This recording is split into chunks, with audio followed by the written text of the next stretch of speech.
Hello viewers, welcome to the Telugu report. This is Sanjay Surya. This is Sahani. మరి ఈనాటి ప్రధాన వార్తాంశాలు ఏంటో ఒకసారి చూద్దాం. కళ్ళు పీకేసి ఎముకలు విరిచేసి యూపీలో దళిత యువతి దారుణ హత్య సామూహికంగా జరిగినట్టు అనుమానం. పోలీసులు స్పందించలేదని బాధిత కుటుంబం ఆరోపణ. ఘటనపై కన్నీళ్లు పెట్టుకున్న ఎస్పీ ఎంపీ. రామ్ సీత మీరెక్కడున్నారని ఆవేదన. అత్యంత దారుణమైనటువంటి అమానుషమైనటువంటి ఘటన ఇది.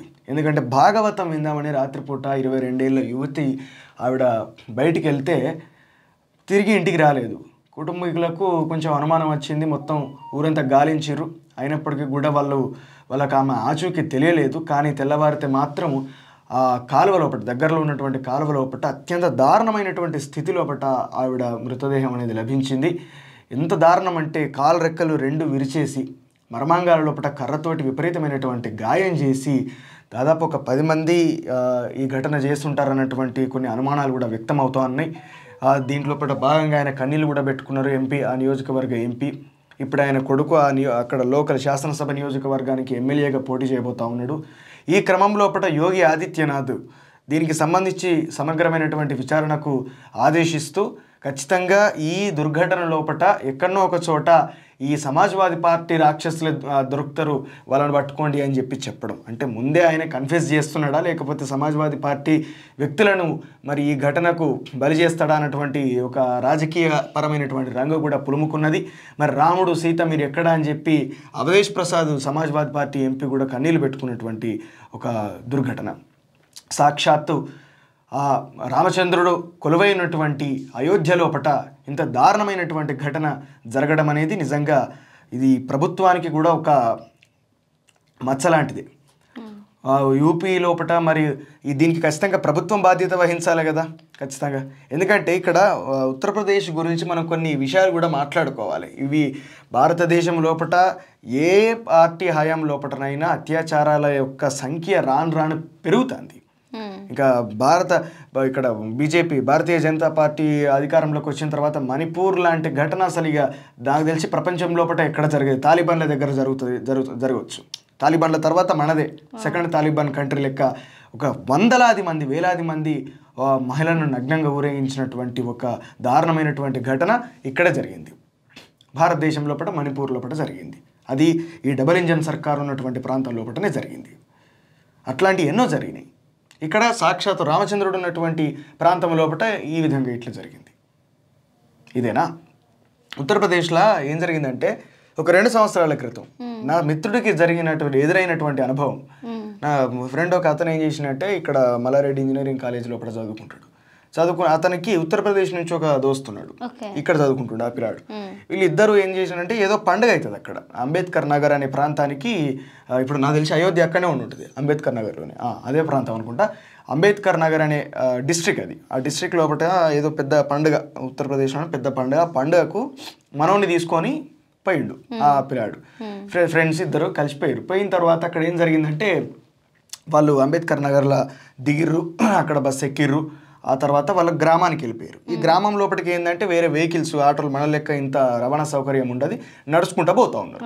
నడుచుకుంటూ పోతూ ఉంటే ఇద్దరు మంచిగా షూస్, చెప్పులు అవన్నీ వేసుకొని మంచిగా స్టైల్గా వెళ్ళిపోతూ ఉంటే ఈ లోపల ఆ ఏరియా పెద్ద మనిషి ఉంటాడు కదా, ఆ ఊరి ప్రెసిడెంట్ ఇల్లు చాలా పెద్దగా గడీలు ఎక్కువ ఉన్నదట. పెద్ద పెద్ద ద్వారాలు, ముంగట గార్డ్స్, ఇలా అందరూ ఇట్లా ఉన్నదట. సినిమాలో చూపెట్టినట్టుగా మనోడు చెప్తాడు. ఈ దగ్గర దాకా వచ్చిన తర్వాత ఇంకొంచెం దూరం ఉన్నది ఆ పెద్ద గడి అనంగా వీడు ఆ ఉత్తరప్రదేశ్ ఫ్రెండ్ ఏమంటాడట అంటే, అరే 2 షూస్ తీసి చేతులు పట్టుకొని నడుద్దామరా నడుద్దామరా. ఇద్దరు కూడా మళ్ళీ దళిత సామాజిక వర్గానికి చెందిన వాళ్ళే అనుకోకుండా. నడవాలరా అని చెప్పానంటే, చేతులు ఎందుకు పట్టుకొని నడవాలరా అని చెప్పానంటే, లేదురా మన తెలంగాణ లెక్క కాదు, ఇక్కడ అది ప్రెసిడెంట్ ఇల్లు, చాలా పెద్ద వ్యక్తి, మనం చేతులు పట్టుకొని నడవాలి ఇక్కడ, లేకపోతే పెద్ద కథ ఇదిరా అది అని చెప్పానంటే, మనోడు కొంచెం బాగా రెబల్ అన్నట్టు, నేను నడవా అని చెప్పి మనోడు అంటాడు. అనే వరకు లేదు ఖచ్చితంగా నడవాల్సిందే అని చెప్పని నడుతూనే ఉంటాడు మనోడు బతిలాడుకుంటే ఎంబడేస్తూ ఉంటాడు ఎవడు ఉత్తరప్రదేశుడు.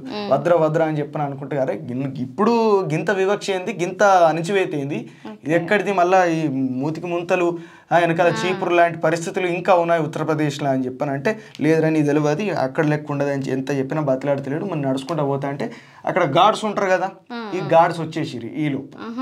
అక్కడ గార్డ్స్ మీన్స్ వాళ్ళు సెక్యూరిటీ వాళ్ళు అక్కడ నిలబడ్డ ఆ ప్రెసిడెంట్ ఇల్లుకు సెక్యూరిటీగా నిలబడ్డ వాళ్ళు ఇద్దరు వచ్చారు. వచ్చి ఏం రా భయ్ ఏంద్రా ఇది అని చెప్పానంటే వీడు ఇక హిందీలో అక్కడ ఉత్తరప్రదేశ్ హిందీ లోపల లేదు మనోనికి తెలియదు, తెలంగాణ నుంచి వచ్చిండు, ఇక్కడ పరిస్థితులు, ఇక్కడ లెక్కలు, ఇక్కడ ఆచార సాంప్రదాయాలు వాళ్ళ ఆయనకు తెలియదు, క్షమించురా అని చెప్పి అన్నాడట. అంటే వాళ్ళు ఇంటలేరు వీడి ఇంటలేరు, వీడు గొడవ పెట్టుకుంటాడు వాళ్ళతోటి. మనోడు గొడవ పెట్టుకుంటా అంటే ఇక వీనికి ఇక వశం కాక ఉత్తరప్రదేశానికి చక్కగా వాళ్ళ నాయనకు ఫోన్ చేసినట్ట. నాయనకు ఫోన్ చేసి ఇట్లా అవుతుందని చెప్పినతో వాళ్ళ నాయన సైకిల్ వేసుకొని టకటక్క ఉరికొచ్చి ఆ సైకిల్ ఇట్లా అక్కడ పడేసి ఆ ఇద్దరు సెక్యూరిటీ వాళ్ళ కాళ్ళ మీద పడ్డాడంట. కాళ్ళ మీద పడి నీ వాంచని ఇడిచిపెట్టు దండం ద్వారా అని చెప్పి ఆయన బతిలాడితే అప్పుడు వాళ్ళు ఇడిచిపెట్టి తెలియదు పిల్లలు చదువుకుంటారు, ఎక్కడో హైదరాబాద్లో చదువుకుంటారు, ఇక్కడ వాళ్ళు కాదు అని చెప్పి బాగా బతిలాడి అక్కడి నుంచి వెళ్ళి ఇద్దరిని తీసుకొని ఇంటికి పోయిండు. ఇంటికి పోయిన తర్వాత ఇక్కడ ముచ్చట్లు నీకు తెలియబెట్టి ఇక్కడ గిట్లే ఉంటుంది, గిట్లే బతకాలే, ఒకటి ఒకసారి అవతలకి చూడు అని చెప్పని అన్నట. అవతలకి చూస్తే అక్కడ 2 బావిలు ఉన్నాయి, 2 బావులు. ఆ 2 బావులు ఉన్నాయి. ఆ బావులల్లో ఇగో ఇది మనది, ఇక్కడ మనం మంచినీళ్ళు తాగాలి, అందులో అక్కడ అది ఆ కంచె దాటి కూడా నువ్వు పోవద్దటు, పోతే కొడతారు చంపుతారు, ఎందుకంటే అది పెద్దోళ్ళది, ఇది మనది అని చెప్పని అన్నాడట. అంటే మంచినీళ్ళు తాగడానికి కూడా అక్కడ అవకాశం లేదు. ఇది ఎప్పుడో 50-60 సంవత్సరాల కిందట జరిగిన ముచ్చట కాదు, కేవలం 2 సంవత్సరాల క్రిందట నాకు తెలిసిన మిత్రుడికి ఎదురైన అనుభవం అది. ఆ విషయం నాకు చెప్తా అంటే నేనే ఆశ్చర్యపోయినా, ఇంకా ఉన్నదా ఇట్లాంటిదని. అంత దారుణమైనటువంటి స్థితి ఉత్తరప్రదేశ్లో ఉన్నది. ఇంకా ఈ దుర్ఘటన ఏదైతే ఉందో ఎంత అమానుష్యం అది. కాలు రెక్కలు 2 విరిచేసి సేమ్ నిర్భయ కూడా అట్లే జరిగింది. నిర్భయ ఘటన కూడా అంతే కదా, విపరీతంగా సలాకాలతోటి ఏదో ధర్మాన్ని అవహేళన చేస్తుంది అమ్మాయి అనుకుంటా నిర్భయాన్ని చంపేశారు. ఆచార సాంప్రదాయాల్ని మంట కలుపుతుంది అనుకుంటా బస్సులు అత్యంత దారుణంగా ఆ అమ్మాయిని అంత ఘోరంగా చేశారు, బలి చేశారు. ఇక్కడ ఎవరు చేసినప్పటికీ కూడా వాళ్ళని ఎట్లా కఠినంగా శిక్షించాలి. సజ్జనార్ లాంటి ఆఫీసర్ లేడా అక్కడ, పోయి చేస్తాడు కదా.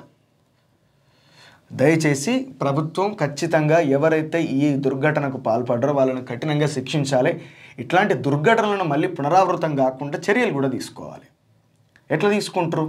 మనది నిచ్చెన మెట్ల కుల వ్యవస్థ ఆధారంగా ఏర్పడ్డటువంటి సిద్ధాంతమే మొదటి నుంచి అధికారంలో ఉన్నటువంటి పార్టీది. ఆ సిద్ధాంతాలతోటే ఇప్పుడు ఈ సోషలిజం కానీ ఈ ప్రజాస్వామ్యం కానీ అవుట్డేటెడ్ అని మాట్లాడతారు వీళ్ళు. ఈ అవుట్డేటెడ్ సోషలిజము ఇదంతా కూడా అవుట్డేటెడ్ అంట. ఎప్పుడో మధ్యయుగాల కాలం నాటి మరి అసలు మొత్తానికి అసలు చరిత్రే లేదు దీనికి అని చెప్పి చెప్తున్నటువంటి, అంటే చరిత్ర అంటున్నా, అసలు దీనికి ఎప్పుడు పుట్టిందో కూడా తెలియదు అన్నటువంటి మనుధర్మ శాస్త్రానికి మాత్రం అది మాత్రం అవుట్డేటెడ్ కాదు. ఎట్లా ఎందుకు ఈ మాట మనుధర్మం ఎందుకు వచ్చింది ఇంట్లో అని చెప్పానంటే, ఒక తప్పు చేస్తే ఆడవాళ్ళకైనా మగవాళ్ళకైనా ఎట్లాంటి శిక్షలు వేసి శిక్షా స్మృతులు చదివితే తెలుస్తుంది. అందులో ఇట్లాంటి శిక్షలే ఉన్నాయి. అందులో కాలు రెక్కలు 2 వెనుక గట్టేసి, నోట్ లోపట అగ్గేసి, అగ్గి అంటే మంట, ఏదో ఒకటి కర్పూరం ఏదో నోట్లో వెలిగించి. కానీ ప్రభుత్వం ఈ కేసుని సీరియస్గానే తీసుకుంటుంది అనిపిస్తుంది సూర్య. కాకపోతే సమాజ్వాదీ పార్టీ వాళ్ళు చేసి మాత్రం వదిలిపెట్టదు. ఎవరు చేసినా సమాజ్వాదీ పార్టీ వాళ్ళు చేసినా వదిలిపెట్టదు. కానీ ఇప్పుడు రాజకీయం కోసం సమాజ్వాదీ పార్టీకి సంబంధించినటువంటి వ్యక్తుల మీద నేరం మోపితే మాత్రం తప్పు కదా. ఇప్పుడు అక్కడ ఉప ఎన్నిక ఉన్నది కాబట్టి వాళ్ళను ఇప్పుడు ఎట్లా అంటాడు యోగి ఆదిత్యనాథ్, వాళ్ళ ఆ రాక్షసులే ఉంటారు అంటే మీరు మీ అంత రాక్షసంగా ఎవరు ప్రవర్తించారు? బల్కిస్ బాను అనేటటువంటి అమ్మాయిని సామూహికంగా అత్యాచారం చేసిన వాళ్ళు జైలుకు వెళ్తే ఆ జైలు నుంచి బయటకు వచ్చిన వాళ్ళకు దండలేసి మీరు గొప్ప పని చేసి జైలుకు వేరు కదా అని చెప్పి అన్నటువంటి రాక్షసులు కాదా? అబ్బో, అక్కడ రాక్షసత్వం గురించి మాట్లాడుకుంటే నేను ఒక ఆత్మకూరు చెన్నై పుస్తకంలో చదివిన, ఒక వెహికల్ రౌడీ ఆయన చుట్టుపక్కల అంతా వాళ్ళ గన్మెన్స్ వాళ్ళు వీళ్ళు ఉంటారుగా పక్కన, డైరెక్ట్ గా అయిన వెహికల్ మీద ముందల కూర్చొని ఇంక అందరినీ కాల్పలేదు దళితులను. ఆత్మకూరు చెన్నై బుక్లు ఉంటది యూపీలో. అక్కడ అసలు మారడం కష్టమే ఇట్లాంటి దుర్ఘటనలు. అబ్బో ఘోరం. ఒక BJP MP direct Thar vehicle తీసుకొని వచ్చి రైతులను చంపేస్తాడు. డైరెక్ట్ ఎంపీ కొడుకు మొత్తం గుద్దేస్తాడు. ఒక 10-15 మందిని డైరెక్ట్. అది మీ రాక్షసత్వం. ఆ రాక్షసులైనా ఈ మీ రాక్షసులైనా చేసింది మాత్రం రాక్షసుడే. రాజ్యాంగం అమలు కాకముందు ఎట్లుందో సేమ్ ఇప్పుడు కూడా సేమ్ అట్లనే ఉంది అక్కడ. ఇంకా అది మారుతుందనే ఆశలు కూడా లేవు. బీహార్, ఉత్తరప్రదేశ్, మధ్యప్రదేశ్ ఈ ప్రాంతాలన్నీ కూడా అట్లే ఉంటాయి. అక్కడ ఎవరు రాజకీయ పార్టీ కామన్ గా బీజేపీ ఉంటది. అంటే ఏమనుకోవాలి, బీహార్ లోపల ప్రాంతీయ పార్టీ ఉన్నది. బీహార్ అయితే ఇంకా దారుణం. వాళ్ళు ఏం చేసిర్రో నితీష్ కుమార్ కావచ్చు, అంతకుముందు ఉన్నటువంటి లాలూ ప్రసాద్ యాదవ్ కావచ్చు, వీళ్ళు వాళ్ళ రాజకీయాల కోసం వాళ్ళ ఆస్తులు పెంచుకున్నారు కానీ అక్కడ బీహార్ను మాత్రం అభివృద్ధి చేయలేదు. ఉత్తరప్రదేశ్లో అంత అభివృద్ధి ఉంటే యోగి ఆదిత్యనాథ్ అనేటటువంటి వ్యక్తి అంత గొప్పగా పనిచేస్తే ఉత్తరప్రదేశ్ నుంచి ఇక్కడికి ఎందుకండి వలసకొస్తారు? ఒకసారి మనం ఒకసారి హైదరాబాదు, తర్వాత వరంగల్, కాజిపేట రైల్వే స్టేషన్లకు పోయి నిలబడి చూద్దాం. మొత్తం ట్రైన్లల్లో సెకండ్ ఏసీ నుంచి మొదలు పెడితే జనరల్ బోగి వరకు ఎవరు ఉంటారో, ఏ ప్రాంతం వాళ్ళు, ఏ రాష్ట్రం వాళ్ళు ఉంటారో నేను చూపెడతారా ఇక్కడ రైళ్ళల్లో మొత్తం వాళ్ళది. నువ్వు రోజు ఎవ్రీడే ఎవ్రీ ట్రైన్, ఒక రోజుకి ఎన్ని రైళ్ళు నడుస్తాయి ఇక్కడ దక్షిణ భారతదేశంలో అన్ని రైళ్ళలో వాళ్ళే ఉంటారు మొత్తం. ఎందుకు వస్తున్నారు నార్త్ నుంచి? అంత అభివృద్ధి చేస్తే, అంత పొడుగు చేస్తే మీరు. ఇంకో ఇది పరిస్థితి.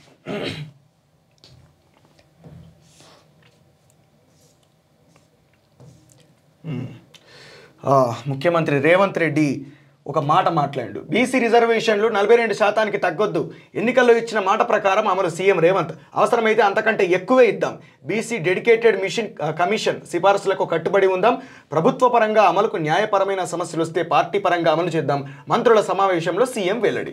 ఇంతే ధైర్యంగా సీఎం రేవంత్ రెడ్డి బీసీలకు 42% రిజర్వేషన్ సార్వత్రిక ఎమ్మెల్యే ఎన్నికల లోపల ఈరు అని చెప్పి అంత ధైర్యంగా అంటాడా? స్థానిక సంస్థలలో మాత్రం 42% కంటే ఎక్కువైనా మంచిదే అని చెప్పి ఏదో వరం ఇచ్చినట్టు పోన్రాబాయ్ బతుకున్రే అన్నట్టుగా మాట్లాడుతాండు. ఇదే నువ్వు సార్వత్రిక ఎన్నికలలో అంటావా? అదేంటి సూర్య, పెద్ద పెద్ద కుర్చీలో మేము కూర్చోవాలా, చిన్న చిన్న కుర్చీలో మీరు కూర్చోవాలి. ఇగో ఇక్కడ ఒక స్టాటిస్టిక్స్ కూడా వచ్చింది నా ఫోన్ ఇవాళ.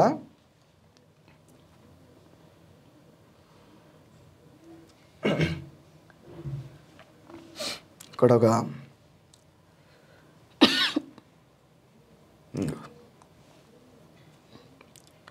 ఇవాళ మొన్న ఇది కుల గణన జరిగింది కదా తెలంగాణలో పట్ట, దాని ఆధారంగా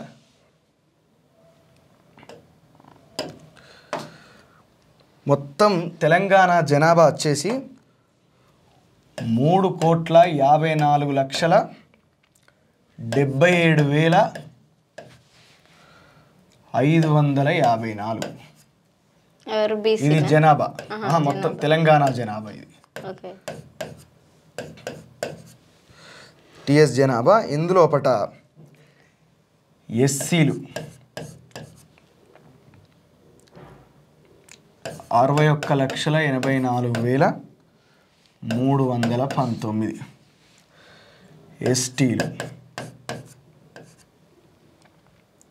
37,05,929, ఇక బీసీలు 1,64,9,179.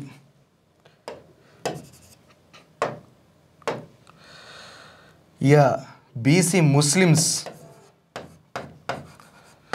35,76,588. ఇక్కడ ఓసీ ముస్లిమ్స్ అంటే ఏంటిదంటే ఎలైట్ ముస్లిమ్స్, అంటే బాగా డబ్బున్నటువంటి ముస్లిమ్స్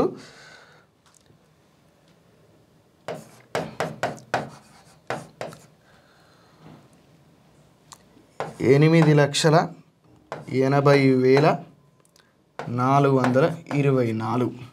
ఇగో ఇది లెక్క. ఇంట్లో అంటే దీన్ని పర్సంటేజ్ వైజ్గా తీసుకుంటే మాత్రం ఎస్సీలు 17.43%, ఎస్టీలు 10.45%, బీసీలు 46.25%, బీసీ ముస్లింలు 10.85. నిజానికి ఇది కలుపుకుంటే 52% దాకా, 56 దాకా వస్తుంది. 56-57% దాకా వస్తుంది. తర్వాత ఇది 2%, 2.48%. ఇగో ఇది కథ. మరి ఇక మొత్తము ఇక్కడ ఓసీల సంఖ్య ఎంత అంటే 15. ఓసీలు మొత్తం 15.79% మొత్తం. ఇది లెక్క. ఇక్కడ మొత్తం 57 అనుకుందాం. 57% ఉన్నటువంటి బీసీలకు ఎంతమంది ఎమ్మెల్యేలు ఉన్నారు తెలుసా? ఇక్కడ జస్ట్ 15% ఉన్నటువంటి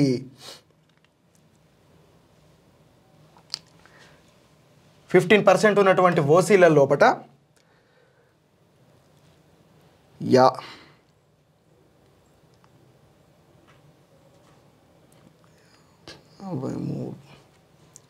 56 మంది 15% ఉన్నటువంటి ఎమ్మెల్యేలకు 15% ఉన్నటువంటి ఓసీలకు 56 మంది ఎమ్మెల్యేలు ఉన్నారు. అందులో రెడ్లు, వెలువలు, క్షత్రియులు, వైశ్యులు, బ్రాహ్మణులు వీళ్ళందరూ కలిపి, ఓసీలు అందరూ కలిపి 15.79% ఉంటే వాళ్ళకు ఉన్నటువంటి ఎమ్మెల్యేలు 56 మంది. ఇక బీసీలు ఎంతమంది ఉన్నారు? 57% మంది ఉన్నారు కదా. వీళ్ళకి ఎంత తెలుసా? 19 మంది. రిజర్వేషన్స్ లేవు కదా వాళ్ళకి. ఇక ఎస్సీ ఎస్టీ అంటే రిజర్వేషన్స్ కాబట్టి ఆ ముచ్చట మనకు అనవసరం. బీసీలకు 19 మంది. ఇక్కడ 15% ఉన్నటువంటి ఓసీలకేమో 56 మంది ఎమ్మెల్యేలు ప్రాతినిధ్యం వహిస్తే 57% ఉన్నటువంటి బీసీలకు మాత్రం 19 మంది ఎమ్మెల్యేలు మాత్రమే ప్రాతినిధ్యం వహిస్తున్నారు. ఇది సార్ ముఖ్యమంత్రి గారు. ఇప్పుడు మీరు సార్వత్రిక ఈ శాసనసభ ఎన్నికలలో మీరు బీసీలకు 42% కంటే ఎక్కువ మేము ఇస్తాం. స్థానిక సంస్థలల్లో మీరు ఇప్పుడు ఇచ్చేది ఏంది? ఎన్టీ రామారావు అప్పుడు ఇవ్వలేదా? కాంచీరాము డైరెక్ట్ బీసీలనే బహుజనులనే తీసుకొని పోయి అధికారంలో కూర్చుండబెట్టలేదా? ఇక్కడ మీరు శాసనసభ లోపట మీరు ఇవ్వండి, స్థానిక సంస్థల లోపట, తెలుగు రాష్ట్రం లోపట గతంలో లేని విధంగా ఎన్టీ రామారావు ఇచ్చుడు ఒక రాజకీయ విప్లవం అని అప్పుడు అన్నారు. ఇప్పుడు మీరు కొత్తగా ఇచ్చేది ఏం లేదు. ఇక్కడ ఇది ఏంటంటే అప్పుడు ఇచ్చారు కదా, ఇప్పుడు ఎందుకు ఇవ్వాలి అని చెప్పి అడగంగా ఇప్పుడు ఏదో ఇస్తే ఇది గొప్ప రాజకీయ విప్లవం అని చెప్పి అనడం కాదు. 57% ఉన్నటువంటి బీసీలకు 57% జనాభా దామాషా ప్రకారం మీరు శాసనసభ లోపల అవకాశం ఇస్తారా? మీ పార్టీ గతంలో ఎప్పుడన్నా ఇచ్చిరా? లేదు.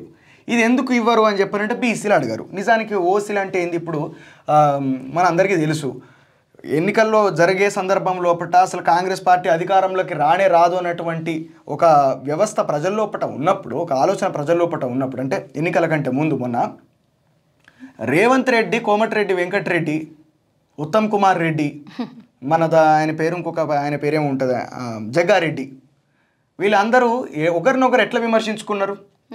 ఇంకొక పెద్ద గాంధీ భవన్ అయితే మామూలు దారుణమైనటువంటి గొడవలే జరిగినాయి. ఇప్పుడు మంచి దోస్తన నడుస్తుంది వాళ్ళకి. ఇప్పుడు ఒక్కటేసారి అధికారం మన చేతులకు వస్తుంది అని చెప్పి అందరికి తెలియంగానే అందరు ఒకటి అయిపోయారు. ఇప్పుడు పోయి రాజగోపాల్ రెడ్డి ఎంత దోస్తాయండు. రాజగోపాల్ రెడ్డి ఎట్లా ఎంత దారుణంగా తిట్టుకున్నారు, ఎంత దారుణంగా విమర్శించుకున్నారు, ఒకరినొకరు భౌతిక దాడులు కూడా చేసుకుంటారా అన్నటువంటి ఒక పరిస్థితి కనబడ్డది ఆ సందర్భంలో. కానీ అధికారంకి వచ్చేసరికి అందరూ ఒకటి అయిపోయారు. కానీ బీసీల లోపల అది వస్తుందా? బీసీల లోపల సచ్చినప్పటికీ రాదు. ఎందుకంటే దీనికి కూడా కారణం ఇదే, ఇదే కారణం. ఇప్పుడు ఇక్కడ పెద్దగా ఎవరో కమ్మలో కాపులు, ఆ తర్వాత విశ్వకర్మలు, దాని తర్వాత శాలోళ్ళు, ఆ తర్వాత ఇంకా కింద మన సాకలోళ్ళు, కుమ్మరోళ్ళు, కమ్మరోళ్ళు, ఈ రకంగా ఉన్నది. ఇక్కడ ఇట్లా జనాభాని ఇట్లా విడదీసిరు కాబట్టి, విభజించారు కాబట్టి సమాజాన్ని. ఇక్కడ ఏమైతుంది? ఇగో నాకంటే వీళ్ళు తక్కువ, నాకంటే వీడు తక్కువ, వీళ్ళకంటే నేను, ఇగో ఈ విధంగా ఇప్పుడు శాసనసభ సభ్యులందరూ అట్లనే లేరా నిచ్చెన మెట్ల వ్యవస్థలాగానే? ఇక్కడ ఎట్లాంటి ఆలోచన విధానం నింపేసిరంటే ఇక్కడ ఉన్నటువంటి వ్యక్తులు, ఇప్పుడు మధ్యలో ఒక వ్యక్తి ఉన్నాడు అనుకుందాం, ఇతను ఏమనుకుంటాడు, నేను ఇతని కంటే తక్కువ కావచ్చు కానీ ఇతని కంటే ఎక్కువ కదా అని ఆనందపడతాడు. అంతే తప్పించి ఈ నిచ్చెన మీదనే ఉండిపోతారు తప్పించి ఈ నిచ్చెన నుంచి బయటికి రారు. ఇట్లా ఇక్కడికి రారు, ఈ నిచ్చెన నుంచి బయటకు వచ్చి చూడకపోవడం వల్ల ఇది చాలా ఎంత ఘోరమైనటువంటి విషయం, ఇది ఎంత నష్టపోతున్నారు అనేటటువంటి విషయం ఆలోచించుకోవాలి. కాబట్టి ఈ నిచ్చెన మెట్ల కుల వ్యవస్థను అర్థం చేసుకున్నటువంటి సందర్భం లోపల ఆ రియలైజేషన్ అనేది వస్తుంది ఎవరికైనా. ఎందుకంటే అక్కడ మీద ఎవరు దీనికి అంతటికీ కారణము అని చెప్పి కొంచెం లోతులలోకి పోతే వ్యవస్థ అనేది పూర్తిగా అర్థమవుతుంది. అయితే ఇక్కడ నేను ఒకటి అడగొచ్చా సూర్య? తీన్మార్ మల్లన్న బీసీ సభ పెట్టిండు కదా, అయితే ఆయన కాంగ్రెస్ పార్టీలో ఎమ్మెల్సీగా గెలిచే రెడ్డిలు మోసం చేస్తుర్రు అని చెప్పేసి మాట్లాడిండు. అయితే మనం అది ఎట్లా చూడొచ్చు అంటే బీసీలకు అసలు సోయి లేదు, మా బీసీ ఓట్లు మీ ఓసీ ఓట్లు మాకొద్దు కానీ మా బీసీ ఓట్లు మీరు వద్దంటారా అని అంటుండు. దాని మీద మీరు ఏమంటారు? జనరల్గా ఏంటంటే తీన్మార్ మల్లన్న ఒక గతము, అతని యొక్క రాజకీయ జీవితము లేకపోతే జర్నలిజం జీవితం పక్కన పెడితే ఇప్పుడు ప్రస్తుతం ఎత్తుకున్నటువంటి వాదం గురించి ఈ బీసీ వాదం ఏదైతే ఉందో దాన్ని ఆహ్వానించవలసి. ఎందుకంటే ఇప్పుడు తీన్మార్ మల్లన్న ఒక ఆవేదన అనుకుందాం. ఎందుకంటే కొన్ని కామెంట్స్ చూసినప్పుడు కొన్ని సందర్భాల లోపల చాలా గొప్పగా మనకు కోపం వస్తుంది. ఇప్పుడు ఏంటంటే మనం మాట్లాడుతూ అంటే కూడా కొంతమంది ట్రోల్స్ చేస్తున్నారు, కింద కామెంట్స్ కూడా పెడుతున్నారు. సరే, నిన్న తీన్మార్ మల్లన్న మీటింగ్ జరుగుతుంటే ఒక సంఘటన జరిగింది. ఏమైంది, ఒక మహేశ్వర్ రెడ్డి అనేటటువంటి ఒక వ్యక్తి, మీరు మా అశుద్ధాన్ని తాగురాబాయి, మీరేంద్ర రాజకీయంలోకి వచ్చేది, మీరు రాజకీయంలోకి రావద్దు, మేము అక్కడనే ఉండాలి, మీరు ఇక్కడనే ఉండాలని చెప్పి ఒక కామెంట్ పెట్టాడు. అట్లా చాలామంది చాలా కామెంట్లు పెడతా ఉంటారు, మన కింద కూడా చాలామంది పెడతా ఉంటారు. అంటే ఇవన్నీ చూసినప్పుడు ఏంది, ఇది కారణం ఏంటిది? క్లాసు డిఫరెన్స్, అది కుల వివక్ష, అది వివక్ష. మేము అంతేరమై మేము రాజులము, మేము ఇది అని చెప్పినటువంటి ఒక అగ్రవర్ణ అహంకారం. అది నిజానికి ఏంటంటే రెడ్లు కూడా శూద్రులే, అక్కడ కొత్తగా వాళ్ళకు క్షత్రియులు కూడా కాదు. ప్రస్తుతం ఇక్కడ ఏంటంటే ప్రాబల్యం ఎక్కువ ఉన్నది కాబట్టి, పలుకుబడి ఎక్కువ ఉన్నది కాబట్టి ఈ ప్రాంతం లోపల ఉన్నటువంటి రాజకీయ పరిస్థితుల నేపథ్యం లోపల వాళ్ళది ఒక అగ్రవర్ణ కుటుంబాలుగా వాళ్ళు ఎదిగారు కాబట్టి ఇక్కడ పరిస్థితి వేరే. కానీ అసలు రెడ్డి సామాజిక వర్గం మన తెలంగాణ, మహారాష్ట్రలో కూడా ఎక్కువ ఉండదు అనుకుంటా, కర్ణాటక ప్రాంతంలో ఉంటుంది అనుకుంటా, ఇక్కడికే పరిమితం అంతే. అంతకు మించి బయట ఉన్నట్టుగా జనరల్గా ఆ పేరు మనం వినం. సరే, ఏది ఏమైనప్పటికీ కూడా తీన్మార్ మల్లన్న తీసుకున్నటువంటి బీసీ నినాదం ఏదైతే ఉందో, సరే అది దాని వెనకాల రాజకీయ ఆలోచనలు, ప్రయోజనాలు ఏమైనా ఆశిస్తుండే, ఆకాంక్షలు ఏమైనా ఉన్నాయా అనేది పక్కన పెడితే, బీసీలకు ఖచ్చితంగా నిజానికి సోయి రావాలి. ముదిరాజులు 50 లక్షల మంది ఉన్నారు. ముదిరాజులకు సరైనటువంటి ప్రాతినిధ్యం లేదు, రాజకీయ ప్రాతినిధ్యం లేదు. అటు విశ్వకర్మ లోపల కావచ్చు, తర్వాత చాకలి, మంగలి, మిగతా చాలా ఈ కులాలు అన్నిటి లోపల కూడా పూర్తిగా అసలు వాళ్ళకు ప్రాతినిధ్యం లేనటువంటి కులాలు కూడా ఉన్నాయి. కాబట్టి 52% ఉన్నటువంటి బీసీలకు తప్పకుండా సోయికి తెచ్చుకొని స్పృహకు వచ్చి ఈ యొక్క రాజకీయాన్ని అర్థం చేసుకొని రాజకీయ హక్కులు సాధించుకోగలిగితే, రాజకీయ అధికారం సాధించుకోగలిగితే మనకేం కావాలో మనం చేసుకోవచ్చు కదా. మీకేం కావాలో మీరు చేసుకోవచ్చు కదా. ఎంత నష్టపోతున్నారు, ఇప్పుడు వృత్తులు కూలిపోయినాయి, ఉపాధులు లేవు, అంత రెడీమేడ్ అయిపోయింది. తయారీ విధానానికి, కుటీర పరిశ్రమలకు ఇప్పుడు ఆస్కారమే లేదు. కాబట్టి దీనికి ప్రత్యామ్నాయం ఏంటిదని చెప్పి ఆలోచించుకోవచ్చు. దాని తర్వాత వృత్తులు కాదు, ఇక కుటీర పరిశ్రమలు కాదు, ఇక చదువు, ఆ తర్వాత విజ్ఞానము, మన పిల్లల భవిష్యత్తు, ఇవి దృష్టిలో పెట్టుకొని వాటికి అనువైనటువంటి చట్టాలు చేయొచ్చు. విద్యా వైద్య రంగాల లోపల ఎంత నష్టపోతున్నాము, ఎన్ని ఇబ్బందులు పడుతున్నాము, ఆర్థికంగా ఎంత నష్టపోతున్నాము, ఆ నష్టాన్ని ఏ విధంగా పూడ్చొచ్చు అనేటటువంటి విషయాల పట్ల మనం వస్తున్నటువంటి బ్యాక్గ్రౌండ్, ఆ నేపథ్యం నుంచి మనం బయటపడే అవకాశం ఉంటుంది. కాబట్టి అది తెలుసుకున్న నాడు, అర్థమైన నాడు తీన్మార్ మల్లన్న కావచ్చు, XYZ ఎవరైనా కావచ్చు, బీసీ వాదాన్ని ఎత్తుకున్నప్పుడు, బీసీల గురించి మాట్లాడుతున్నప్పుడు బీసీలు చెవులు ఖచ్చితంగా పెట్టి వినాలి. అది ఎవరైనా వాళ్ళ రాజకీయ ప్రయోజనాలు అరే రాజకీయ ప్రయోజనాలు వాళ్ళకు ఉంటాయి. కానీ శాసనసభలో అంతమంది బీసీలకు అవకాశం ఈయన ఇస్తే ఎంత మనకేం కావాలో మనమే ఆయన ఇచ్చినా ఇవ్వకపోయినా బీసీలు అందరూ కొత్త కుంపటి పెట్టుకున్నా మంచిది. కానీ ఏంటంటే రాజకీయ చైతన్యం వస్తే ఇంకా బెటర్ అని మనకేం కావాలో మనం చేసుకోవచ్చు. తీన్మార్ మల్లన్న దగ్గర ఒక థియరీ ఉంది, ఆ థియరీ వినండి. విని కొత్త కుంపటి తీన్మార్ మల్లన్న గంగల గోదాట్లా కలిపేసిన ఫస్ట్ బీసీలు అయితే చైతన్యం కావాలి కదా. గట్లా గర్జించిన బీసీ బహిరంగ సభలో జ్యోతి ప్రజ్వలన చేస్తున్నటువంటి MLC Teenmar Mallanna, R Krishnaiah BC నేతలు. ఇంకొక విషయం ఏంటంటే ఒక చిన్న సంఘటన. ఒక సందర్భంలో గిట్లే ఇదే వరంగల్ లోపల 2 ఏళ్ల కిందట బీసీ మీటింగ్ ఒకటి నిర్వహించారు. పార్టీలకు అతీతంగా అనేక మంది సామాజిక కార్యకర్తలు, రాజకీయ నాయకులు అందరూ కలిసి, మేధావులు అందరూ కలిసి కూడా బీసీ గర్జన అని చెప్పి ఒక మీటింగ్ పెట్టారు వరంగల్ లోపల. నేను కూడా పోయింటే అక్కడికి పోయి అయితే దానికంటే ముందు ఏం జరిగిందంటే ఒక రోజు ముందు బీసీ గర్జనకు సంబంధించినటువంటి అనౌన్స్మెంట్ వీడియో ఒకటి చేసిండ్రు. అప్పుడు నేను స్టూడియోలో పనిచేసినట్టు అనౌన్స్మెంట్ వీడియో చేయాలి తమ్మి అని చెప్పానంటే ఎవరో మాట్లాడిర్రు ఏం జరుగుతుంది రేపు అని. దాని గురించి మాట్లాడిన తర్వాత దానికి వీడియో ఎడిటింగ్ కూడా అయిపోయింది. కింద దానికి ఒక బ్యాక్గ్రౌండ్ మ్యూజిక్ ఉండాలి కదా. ఈ బ్యాక్గ్రౌండ్ మ్యూజిక్ నేనేం చేసిన అంటే బానిసలారా లెండిరా ఈ బాంచన్ బతుకులు వద్దురా అడక తింటే మన ఆకలి తీరది అని చెప్పి పాట ఉంటుంది కదా, గదరాన పాట. ఆయన కింద ఎక్కడో వినబడేట అట్లా చిన్న బ్యాక్గ్రౌండ్ మ్యూజిక్ పెట్టి ఆయన ఇచ్చినమాట. ఇచ్చిన తర్వాత ఓ తమ్మారా ఏం పెట్టినావు తమ్మి, భలే ఉన్నది అసలు ఇంటంటే అట్లా రోమాలు ఎక్కబడతాయి, హైలైట్ ఉన్నాయని చెప్పి ఆయన పాపం ఏం చేసినాడు, మొత్తం ఆయన ఎన్ని గ్రూపులు ఉన్నాయి బీసీ గ్రూపులలో అన్నిట్లలో పెట్టిండు. అన్నిట్లలో పెట్టిన తర్వాత ఒక గంట అయింది. నేను మస్తు మెచ్చుకొని పోయాడు నన్ను.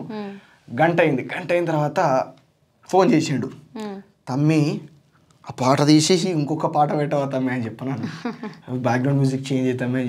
అయ్యో ఏమైందన్నా అని చెప్పానంటే నాకు ఇప్పటికి ఒక 100 ఫోన్లు అవుతున్నాయి. ఈ 100 ఫోన్లలో అరే నీకు బానిస లెక్క కనబడతాను అవురా, బానిసలారా అని చెప్పి మాట్లాడతాను, తీసేయని చెప్పి పొట్టు బండ బూతులు తిడతారు తమ్మి, నీ బాంచరా అయితే తీసేయని చెప్పాను అన్నాడు పాపం ఆయన. అయ్యో అంత మాట ఎందుకన్నా అని చెప్పి ఆయన తీసేసి వేరే బ్యాక్గ్రౌండ్ మ్యూజిక్. పౌరుషం వచ్చింది, ఆ బానిసలారా అనగానే పౌరుషం వచ్చింది. కానీ ఇప్పుడు బానిస లెక్కనే ఉన్నాయి కదా.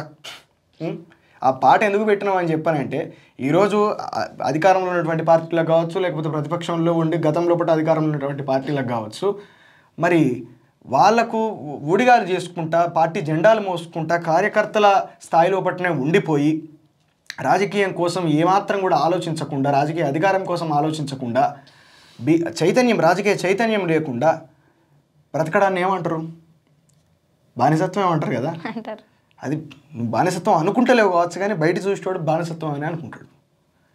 అందుకే గదరం రాసింది గాంధీకే, మనం పెట్టింది కూడా గాంధీకే. ఇప్పుడు పౌరుషం వచ్చింది, కోపం వచ్చింది, మరి వాడు మన మీద ఎక్కి తొక్కినప్పుడు, బీసీలకు కనీసమైనటువంటి రాజకీయ ప్రాతినిధ్యం ఇయ్యనప్పుడు అప్పుడు పౌరుషం వస్తలేదా, అప్పుడు కోపం వస్తలేదా? నువ్వు బానిస అంటే కోపం, బట్ నేను బానిసగానే పని చేస్తా. అది కాదు, అట్లా అనద్దు. నేను చేస్తే కావచ్చు నువ్వు అనద్దు అని చెప్పానంటే ఎట్లా? అంటే నీకు అంత పౌరుషం వచ్చింది, అంత కోపం వచ్చింది, కానీ మనకు పని విధానం ఉండదు. కాబట్టి మనం రావాలి. వచ్చినప్పుడు మనం ఎదిరించి అడిగినప్పుడు, పోరాడినప్పుడు, మన అన్నదమ్ములను కలుపుకున్నప్పుడు, ఈ నిచ్చెనమెట్ల కుల వ్యవస్థ లోపల నేను వీళ్ళకంటే తక్కువనే కానీ వానికంటేనైతే ఎక్కువనే కదా అని చెప్పని అనుకున్నాడే పెద్ద తప్పు. అందరం ఒకటే. ఇప్పుడు ఎవ్వరు కూడా వృత్తులు ఎవరు చేస్తున్నారండి? ఇప్పుడు వృత్తులే లేవు, వృత్తులు కూలే, ఉపాధి పోయే, ప్రత్యామ్నాయమే లేకనే పోయే అని చెప్పి 20-25 ఏళ్ళ కిందట రాసిండు గోరేటెంకన్న పాట. ఇంక ఇప్పుడు వృత్తులు ఎక్కడున్నాయి? వృత్తులు లేనప్పుడు కులాలు కూడా వద్దు. ఇప్పుడు అందరు తెల్లారులు అయితే ఏదో ఒక పని చేసుక బతుకుతారు కదా, కులంతో సంబంధం లేకుండా. కానీ అందరం కలిసిపోతే అధికార పీఠం కూడా మనదే. బాబా రామ్దేవ్పై అరెస్టు వారెంట్. ప్రజలను తప్పుదోవ పట్టించే ప్రకటనల కేసులో విచారణకు హాజరు కాకపోవడంతో బాబా రామ్దేవ్ పతంజలి ఆయుర్వేద కంపెనీ చైర్మన్ ఆచార్య బాలకృష్ణపై Kerala court non bailable arrest warrant జారీ చేసింది. పతంజలి మరి బాబా రామ్దేవ్ కొన్ని వేల కోట్ల ఆస్తులకు అధిపతి అయి మరి ఆయన యోగా బాబాగా గొప్ప పేరు సంపాదించుకొని యోగా చేస్తే అయిపోతుంది అసలు జీవితానికి ఏం అవసరం లేదన్నటువంటి విధంగా చెప్తూ, అంతేకాకుండా మొన్న కారం కూడా బంద్ చేసిరు కదా రామ్దేవ్ ప్రొడక్ట్స్, నేను కూడా వాడుతున్నా సూర్య. లేకుంటే ఈయన ఏమంటాడు, మగ పిల్లలు మాత్రమే పుట్టడానికి నా దగ్గర మందు ఉన్నది, ఇది తినాలి అది తినాలని దాన్ని ప్రమోట్ చేసిండు, దాన్ని బంద్ చేసిరు. ఫుడ్ కమిషన్ సివియర్ యాక్షన్ తీసుకున్నది మొన్న. ఇవన్నీ కూడా ఈ ముసుగొద్దు, ఆ కాషాయం ముసుగొద్దు. దానివల్ల కాషాయానికి అవమానం, కాషాయానికి నిజంగా అవమానం వచ్చింది ఇట్లాంటి వాళ్ళ వల్ల, బీజేపీ వల్ల. కుంభమేళాలో ఒకసారి మనం చూస్తే కుంభమేళాలో స్వాములందరూ కూడా, అఘోరులు అందరూ కూడా జనాన్ని, సామాన్య జనం మీద దాడి చేస్తూ ఉన్నారు. ఆ వీడియోలు చాలా వైరల్ అవుతాయి, ఇష్టం వచ్చినట్టు కొడతా ఉన్నారు. ఇది ఏంటంటే వాళ్ళకు కోపం తెప్పిస్తే కొట్టరా అని చెప్పని అని మాట్లాడుతూ ఉన్నారు. నిజానికి అసలు అఘోరి యొక్క విధానం ఏంటిది, అఘోరుల యొక్క స్వభావం ఏంటిదని ఒకసారి చూస్తే మనకు దేవి భాగవతంలోనో శివపురాణంలో, మొత్తానికి నాకు గుర్తులేదు, చదివింది మాత్రం కథ మాత్రం గుర్తుంది. ఏంటంటే ఈ యొక్క మల్లా అండ్ మణి అని చెప్పి ఇద్దరు రాక్షసులు ఉంటారు. ఈ రాక్షసులు ఏంటంటే వాళ్ళ యొక్క స్వార్థం కోసం అమ్మవారి స్వరూపానికి, కాళీమాత స్వరూపానికి ఈ క్షుద్ర పూజలు చేసి అమ్మవారిని ఉద్రేకపరుస్తారు అన్నమాట. ఉద్రేకపరుస్తారు. అమ్మవారి కాళీ అవతారం ఎత్తి రావడానికి వాళ్ళు నిరంతరాయంగా పూజలు చేస్తూ ఉంటారు. ఈ క్షుద్ర పూజలు చేసినప్పుడు ఏంటంటే ఇక వాళ్ళ యొక్క కోరికను మన్నించి వాళ్ళ యొక్క పూజలకు ప్రభావితం అయిపోయి పార్వతీదేవి కాళికా అవతారం ఎత్తి ఒక చేతిలోపట ఖడ్గము, ఇంకొక చేతిలోపట ఆ చిప్ప పట్టుకొని ఆమె కాళీమాత అవతారం లోపట ఆమె వెళ్తూ ఉంటుంది. అడ్డొచ్చినటువంటి దేవతల అవసరం మానవులు ఎవరు కనబడ్డా కూడా ఆమె సంహరించుకుంటూ వెళ్ళిపోతూ ఉంటే ఈ వాళ్ళు ఇది చూసి ఆనందపడుతూ ఇష్టం వచ్చినట్టు ప్రవర్తిస్తూ ఉంటే అప్పుడు పరమశివుడు దుర్ఘటనను ఆపడానికి, అంటే ఆ సంహారాన్ని ఆపడానికి, అమ్మవారిని శాంతపరచడానికి పరమశివుడు ఏం చేస్తాడంటే అఘోరి స్వరూపాన్ని ధరించి ఒక సందర్భం లోపట ఆవిడకి ఎదురుగా వెళ్ళి నిలబడతాడు. ఎదురుగా వెళ్ళి నిలబడి ఆమెకు తోటి మాట్లాడి సంజయించి మళ్ళీ ఆమెను శాంత స్వరూపానికి తీసుకొస్తాడు. ఇంకొక సందర్భం లోపట చిన్న పిల్లాడి లెక్క ఆమెను ఎదురైతే అప్పుడు ఆమెకు ఆ చిన్న పిల్లవాడిని చూసుడుతోటి ఆ పిల్లవాడు ఏడుస్తూ ఉంటాడు. చిన్న పరమశివుడు ఏడుస్తూ ఉంటే అప్పుడు వెంటనే కరిగిపోయి చల్లబడిపోయి ఆ అమ్మవారు ఆ పరమశివుని రూపంలో ఉన్నటువంటి చిన్న పిల్లవాడిని ఎత్తుకొని లాలిస్తుంది. దాని తర్వాత ఇంకొకసారి కూడా ఈ పని చేస్తారు ఈ ఇద్దరు రాక్షసులు. చేస్తే వెంటనే అమ్మవారు మళ్ళీ వెళ్ళిపోతూ ఉంటుంది. మళ్ళీ కాళీమాత అవతారం ఎత్తి నడుచుకుంటూ వెళ్ళిపోతూ ఉంటే పరమశివుడు పడుకుండిపోతాడు. ఇట్లా ఆమె పాదాల కింద పడుకుండిపోతాడు. ఆమె ఒక్కసారి పరమశివుని ఇట్లా స్పృశించంగానే వెంటనే ఆమెకు తెలుస్తుంది ఇది నా భర్త అని చెప్పి తెలుస్తుంది. ఇట్లా అనేక సార్లు అఘోరి స్వరూపం లోపల పరమశివుడు అమ్మవారికి ఎదురై ఆమెను శాంతపరుస్తాడు. ఇక చివరికి ఏమవుతుందంటే అంటే అమ్మవారిని శాంతపరచడం కోసమే అఘోరి అవతారం వేస్తాడు పరమశివుడు. ఎత్తి ఎత్తి ఎత్తి ఎత్తి మళ్ళొక్కసారి మల్లా మణి ఇద్దరు రాక్షసులు కూడా ఆమెను మళ్ళీ ఉద్రేకపరుస్తారు.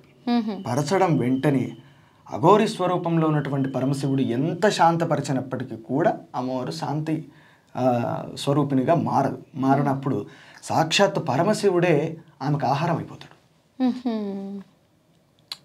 పరమశివుడే ఆమె నోరు తెరిచినప్పుడు ఆమెకు ఆహారమై ఆయన వెళ్ళిపోతాడు. ఆమె బొట్టు లేకుండా కాత్యాయని నిత్య సుమంగళి ఆమె బొట్టు లేకుండా తెల్లచీరతోటి ఉన్నటువంటి అమ్మవారి స్వరూపాన్ని కూడా కొలిచే ప్రదేశం ఉంది. పరమశివుడు తనని తాను అంతం చేసుకుంటాడు, అంతర్ముఖుడవుతాడు, ఆమె లోపల లీనమైపోతాడు. ఒక్కసారన్నా పరమశివుడు ఆయుధం ఎత్తిండా అమ్మవారి మీదికి, పోనీ ఉద్రేకపరుస్తున్నటువంటి అసుర మీదికి ఎప్పుడన్నా ఆయన ఆయుధం ఎత్తిండా? ఎన్నిసార్లు వాళ్ళు తప్పు చేసినప్పటికీ కూడా అది అఘోరి స్వరూపం. అంత శాంతమూర్తి సాక్షాత్ పరమేశ్వరుడు ఆమె అమ్మవారి లోపల లీనమైపోయి ఐక్యమైపోయి అంత శాంతంగా, శూలం ఎత్తరాదు ఆయన చేతిలో ఉన్నటువంటిది, నిరంతరం ఉంటుంది ఆయన చేతి లోపల శూలం. ఇది కథే కావచ్చు కానీ కథైనప్పటికీ కూడా అఘోరి స్వరూపం ఎంత శాంతమైనటువంటి స్వరూపము. దాడులు ఎందుకు చేస్తున్నారండి? ఇది తప్పు. కాబట్టి కుంభమేళాలో జరుగుతున్నటువంటి ఆ దాడులు సామాన్య జనం, అరే మొన్న ఆమె ఈ అఘోరి, ఇక్కడ మన దగ్గర ఉన్నటువంటి అఘోరి, ఇక ఈ అఘోరి గురించి చెప్పవశం లేదు. కత్తి తలవారు తీసి మంది మీద దాడి చేస్తా అంటే పోలీసులు చోద్యం చూస్తాను. రోజు అప్డేట్స్ ఆమె గురించి. రీసెంట్ గా ఒక యువకుడు ఆమె మీద నువ్వు ఎట్లా మంది మీదకి వస్తావని ఈయన కూడా కట్ట తీసుకొని పోతే అస్సలు కాంప్రమైజ్ అవుతలేదు. ఇద్దరు పోటీన గొడవ. ఎవడేం చేస్తాడు అన్నటువంటి రోజు ఆమెదే అయిపోయినాయి. అన్యాయం ఎక్కడ జరుగుతుంది అక్కడ. ఇప్పుడు అయోధ్యలో అన్యాయం జరిగింది, పో మరి. ఇంత పెద్ద కట్ట తీసుకొని సామాన్య జనం మీద దాడి చేస్తున్నావు నువ్వు. అఘోరి అంటే తెలుసు. ఈ కథ గురించి తెలుసా? పోనీ ఇంతకుముందు నేను చెప్పినటువంటి కథ గురించి అయినా తెలుసా నీకు? తెలుసా ఆమెకు? తెలియదు. ఒక్క మంత్రం రాదు అసలు.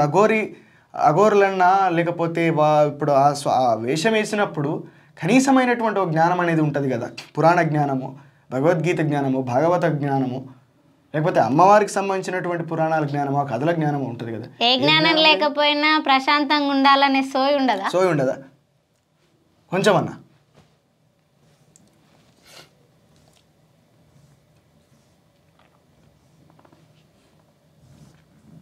ఈ పరిస్థితి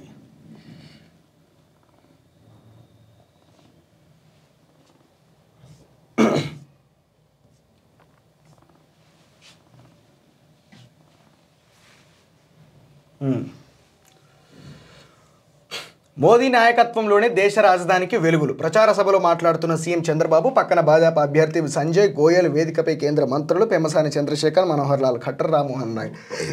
దేశమంతా స్వచ్ఛ భారత్ వైపు దూసుకుపోతుంటే ఢిల్లీ మాత్రం మురికి కూపంగా మారింది. తాగేందుకు స్వచ్ఛమైన గాలి, స్వచ్ఛమైన నీరు లేని పరిస్థితి దాపురించింది. ఒకప్పుడు ఉపాధి కోసం బీహార్ నుంచి ఢిల్లీకి వలస వచ్చేవారు, కానీ ఇప్పుడు బీహార్ వాసులు నేరుగా దక్షిణ భారతదేశానికి వస్తున్నారు. అందుకు కారణం అక్కడ అభివృద్ధి లేకపోవడమే అని ఏపీ సీఎం చంద్రబాబు నాయుడు విమర్శించారు. ఢిల్లీ అసెంబ్లీ ఎన్నికల్లో భాజపాకు మద్దతుగా నిర్వహించిన ప్రచారంలో భాగంగా ఆదివారం రాత్రి ఇక్కడి షాదారాలోని DTIU కాలేజీ మైదానంలో నిర్వహించిన బహిరంగ సభలో తెలుగువారిని ఉద్దేశించి ఆయన మాట్లాడారు. 2004 లోపల చంద్రబాబు నాయుడు గారు తమరు మోడీ ఒక ఉన్మాది, ఇట్లాంటి ఉన్మాదులను నా రాష్ట్రానికి రానివ్వను అని చెప్పి మాట్లాడిన గుర్తుంది అది నీకు?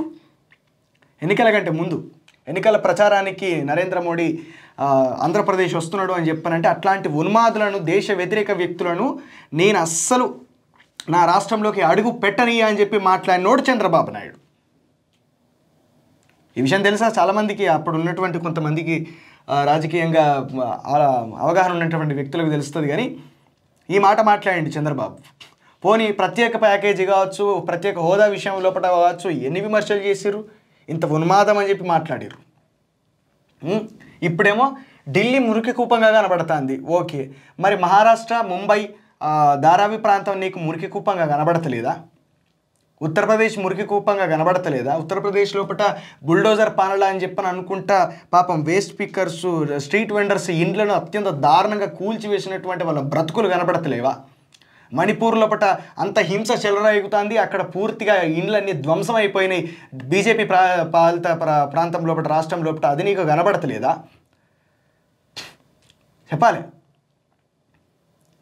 అంతేందుకు కూటమి ప్రభుత్వం ఉన్నటువంటి నీ ప్రాంతం ఎట్లున్న తెలుగు ప్రాంతం, ఆ హాస్పిటల్ లోపల అసలు ఇంతవరకు స్ట్రెచ్చర్లు, మన ఎక్విప్మెంట్ లేదట, సిబ్బంది లేరట. అరే కుర్చీలు లాకపోయే కుర్చీలు లేవట, వీల్ చైర్స్ లేవట. వాటి గురించి పట్టించుకున్నావా నువ్వు నీ రాష్ట్రం గురించి అని చెప్పి జనం అడుగుతున్నారు, జనం అంటున్నారు. ఇది కూడా తెలుసుకోవాలి కదా. రైట్, ఇవి నాటి ప్రధాన వార్తాంశాలు. ఇలాంటి మరిన్ని న్యూస్ అప్డేట్స్ కోసం తెలుగు రిపోర్ట్ ఛానల్ని లైక్ చేయండి, షేర్ చేయండి, సబ్స్క్రైబ్ చేయండి.